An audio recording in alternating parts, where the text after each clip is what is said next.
ধরা খেয়ে যেতাম। আর ধরা খেলে কি হতো জানো? এই ধরা খেলে কি হতো মানে? আমি কি জানি তোমার হাজবেন্ড এই সময় বাসায় আসবে? আর তুমিই তো বললে তোমার হাজবেন্ড এই সময় বাসায় আসে না। এই আমি কি জানি নাকি আজকে ওই সময় বাসায় আসবে? শোনো, এখন আমি আমার স্বামীর সাথে বাইরে ডিনার যাব, আমার বাসার মেন গেটের চাবি তোমাকে দিয়ে যাব।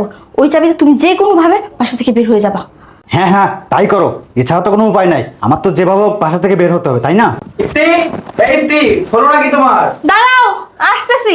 হ্যাঁ, তাড়াতাড়ি আসো। মনে থেকে জানো, তাড়াতাড়ি বের হয়ে যাও। জান, তুমি আমাকে অনেক ভালোবাসো তাই না? আমাকে ডিনার করার জন্য তুমি কষ্ট করে অফিস থেকে ছুটি নিয়ে আসছো। তুমি কি তোমার বয়ফ্রেন্ডকে পালিয়ে যেতে সাহায্য করছো? আরে তুমি কিভাবে জানো? আমি কিভাবে জানি? তুমি কি ভাবছো আমি বোকা? হ্যাঁ, আসলেও আমি বোকা। আর আমি যদি বোকা না হতাম, তোমাকে বোকার মতো ভালোবাসতাম না, অন্ধের মতো বিশ্বাস করতাম না। আজকে তোমাকে আমি অন্ধের মতো বিশ্বাস করে বোকার মতো ভালোবাসি বিধায়